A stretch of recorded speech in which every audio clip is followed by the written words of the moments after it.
नमस्कार। Vision IAS के news today के इस अंक में आप सभी का स्वागत है। इस अंक में हम आपके लिए लेकर आए हैं यूपीएससी परीक्षा की दृष्टि से महत्वपूर्ण कुछ अहम खबरें।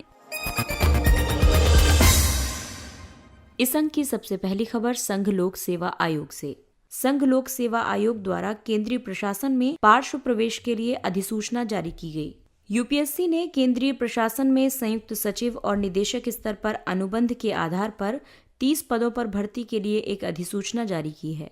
पार्श्व प्रवेश या लेटरल एंट्री प्रशासनिक पदानुक्रम के मध्यवर्ती या वरिष्ठ स्तर पर नियमित कर्मियों को पदोन्नति के माध्यम से नियुक्त करने की बजाय क्षेत्र विशेषज्ञों की प्रत्यक्ष नियुक्ति को दर्शाता है।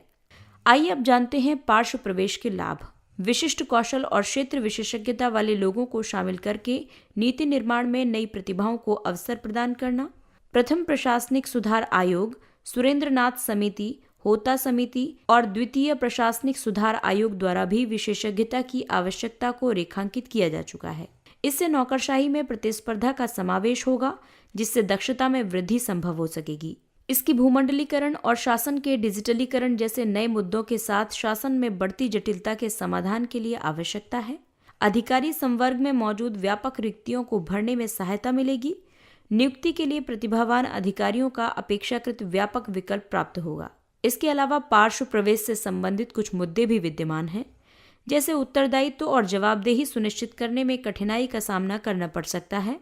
निजी क्षेत्र लाभ पर केंद्रित है, जबकि दूसरी ओर सरकार का उद्देश्य लोक सेवा है। जमीनी स्तर पर कार्य करने के अनुभव की कमी, नौकरशाही से विरोध का सामना करना पड़ सकता है।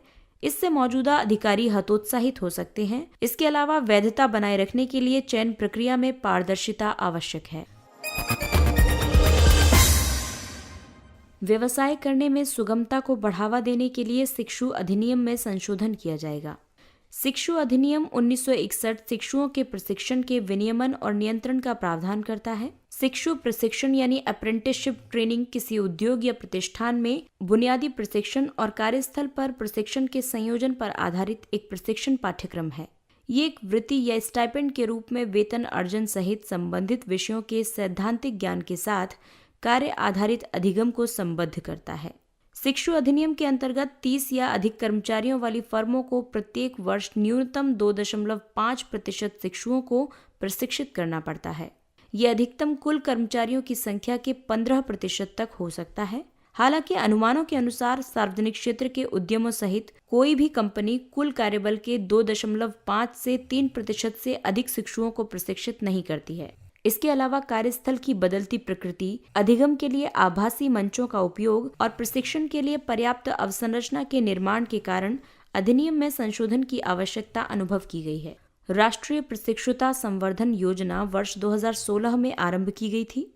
इस योजना के अंतर्गत शिक्षु प्रशिक्षण प्रदान करने वाले प्रतिष्ठानों को वित्तीय सहायता उपलब्ध करवाने का प्रावधान किया गया है। शिक्षु अधिनियम 1961 में सुझाए गए कुछ संशोधन हैं। शिक्षु समूहन को तृतीय पक्ष को आउटसोर्स कर देना, व्यापार और वाणिज्य जैसे नए क्षेत्रों को शामिल करने के लिए प्रतिष्ठानों की परिभाषा का विस्तार करना, शिक्षा के दौरान प्रशिक्षुता के अवसर उपलब्ध करवाना।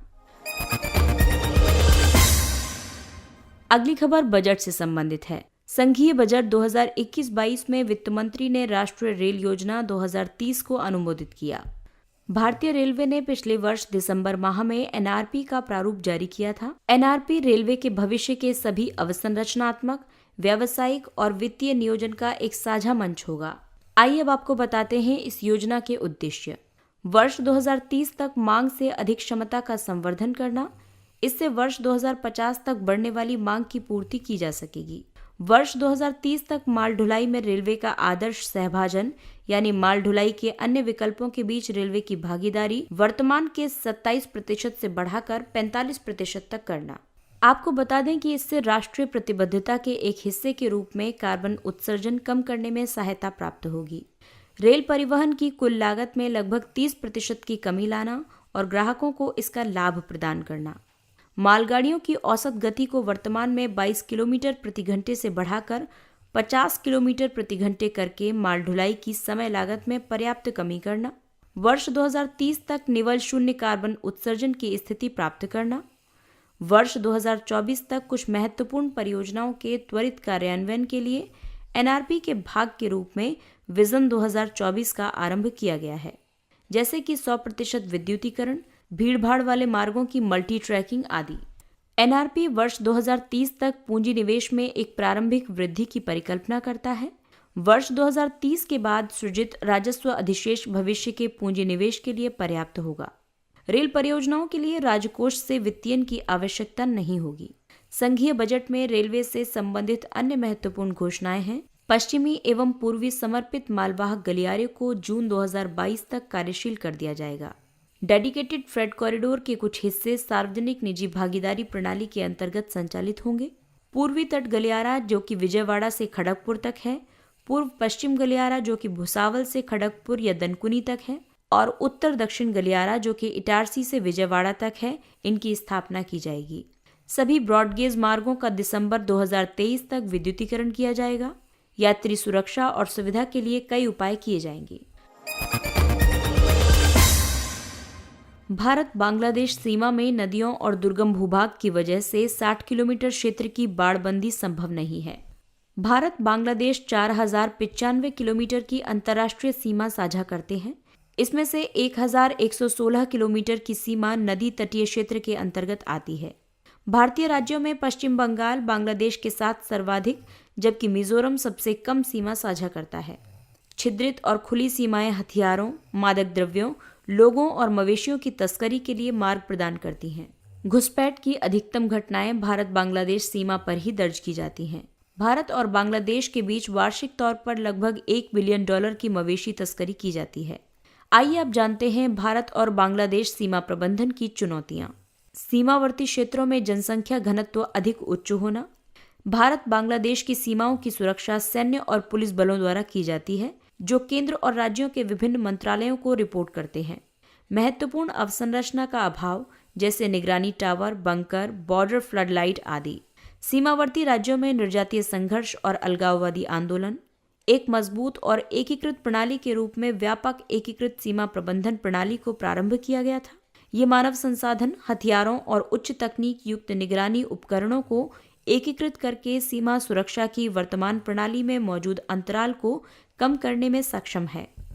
इन प्रणालियों में सूक्ष्म तरंग आधारित संचार, ऑप्टिकल फाइबर केबल, कैमरे और घुसपैठ का पता लगाने वाले उपकरण, जिसे बोल्ड QIT यानी border electronically dominated QRT interception तकनीक कहा जाता है, ये भी शामिल है। अगली खबर अर्थव्यवस्था से संबंधित है।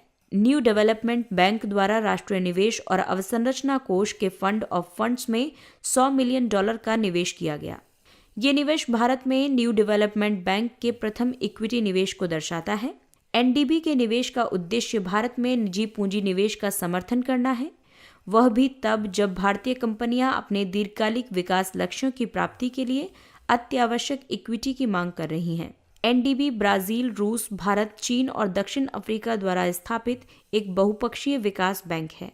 इसका उद्देश्य ब्रिक्स और अन्य उभरती अर्थव्यवस्थाओं और विकासशील देशों में बुनियादी ढांचे और सतत विकास परियोजनाओं का वित्त पोषण करना है। NIIF अंतर्राष्ट्रीय और भारतीय निवेशकों के लिए एक सहयोगात्मक निवेश मंच है। इसे भारत सरकार द्वारा संचालित किया जाता है। ये भारत का प्रथम संप्रभु वित्तीय कोष है। NIIF लिमिटेड अपने 3 फंड्स के तहत $4.4 बिलियन अमेरिकी डॉलर से अधिक की इक्विटी पूंजी प्रतिबद्धताओं का प्रबंधन करता है। मास्टर फंड के तहत मुख्य रूप से परिवहन और ऊर्जा जैसे प्रमुख अवसंरचनात्मक क्षेत्रों की परिचालनीय परिसंपत्तियों में निवेश किया जा सकता है। फंड ऑफ फंड्स को घरेलू स्तर पर विकसित भारतीय निजी इक्विटी फंड प्रबंधकों को भारत केंद्रित संस्थागत निवेशकों तक पहुंच प्रदान करने के उद्देश्य से स्थापित किया गया है। ये संस्थागत निवेशक वृहद पैमाने पर परिचालन करते हैं। स्ट्रेटेजिक अपॉर्चुनिटीज फंड एक निजी इक्विटी फंड है। इसका उद्देश्य बड़े अवसरों किंतु अल्प पूंजी की आवश्यकता वाले क्षेत्रों में वृद्धिशील व्यवसायों का निर्माण करना है। आइए अब नजर डालते हैं कुछ संक्षिप्त किंतु महत्वपूर्ण खबरों पर।